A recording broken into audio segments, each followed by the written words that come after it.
Let's read this question. So this question says a block of mass small m is pressed against a vertical spring by spring of unstressed length L.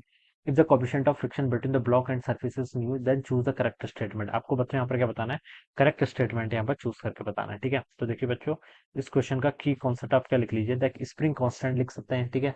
Spring force लिख सकते हैं, या फिर देखिए friction भी लिख सकते हैं। क्या लिख सकते हैं? फ्रिक्शन का फोर्स लग रहा है। क्वेश्चन बोलेगा कोफिशिएंट ऑफ फ्रिक्शन गिवन कर रखा है, इसका मतलब यहाँ पर आपका फ्रिक्शन का फोर्स लग रहा होगा, ठीक है।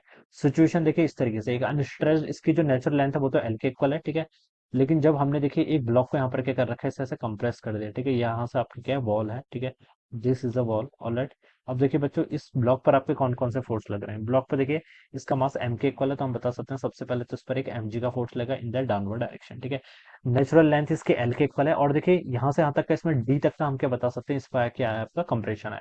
कंप्रेशन है तो देखिए स्प्रिंग देखिए इस ब्लॉक पर फोर्स लगेगी इस डायरेक्शन में। कितना फोर्स लगेगी, के इंटू डी के इक्वल लगेगी, ठीक है। तो एक तो स्प्रिंग का ये फोर्स आ गया, ऑलराइट। अब देखिए बच्चों, ये आपकी वॉल है, वॉल भी देखिए क्या करेगी, इसके मोशन को कंस्ट्रेन करेगी। तो वॉल इस पर एक फोर्स लगेगी इस डायरेक्शन में। इस फोर्स को बच्चों में क्या बोल देता हूँ, आपका नॉर्मल का फोर्स बोल देता हूँ। क्या बोल देता हूँ? नॉर्मल का फोर्स, ठीक है। ये जो सरफेस है देखिए, इसका कोफिशिएंट ऑफ फ्रिक्शन कितना दे रखा है, न्यू के इक्वल दे रखा है। एमजी फोर्स के कारण इसकी टेंडेंसी डाउनवर्ड जाने जाने की है। तो इसमें जो आपका फ्रिक्शन फोर्स लेगा वो क्या लेगा, आपका अपवर्ड डायरेक्शन लेगा, ठीक है। और इसकी वैल्यू कितनी होती है आपकी, इसको यहाँ पर एफ के लिख लीजिए अभी, सिर्फ आप लिमिटिंग के केस में न्यूक्लियन लिख सकते हैं। अदरवाइज आप इसको अभी क्या लिख लीजिए, एफ एस लिख लीजिए, ठीक है।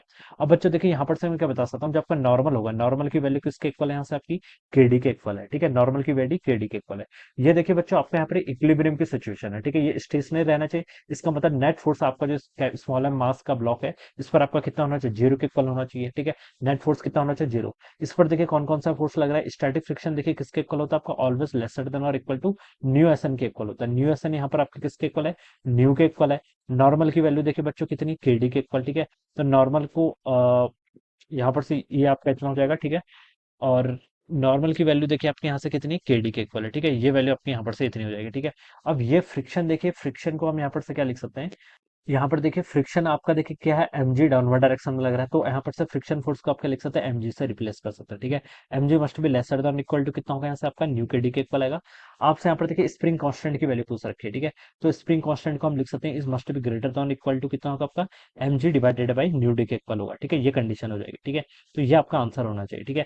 या फिर अगर हमसे पूछे कि देखिए के की वैल्यू क्या होनी चाहिए आपकी, ग्रेटर होनी चाहिए mg बाई न्यू डी से, या फिर इसके इक्वल होनी चाहिए, ठीक है। ये बता सकते हैं। तो जो इसकी मिनिमम वैल्यू होगी वो कितनी होगी आपकी, m g by mu d के इक्वल होगी। तो ये आपकी के की क्या हो जाएगी, मिनिमम हो जाएगी। के मिनिमम यानी कि मिनिमम जो आपका स्प्रिंग कांस्टेंट है। तो इसको देखिए ऑप्शन से मैच करते, ए पे लिखा है स्प्रिंग कांस्टेंट ट्यूरम G will not be in equilibrium, ठीक है।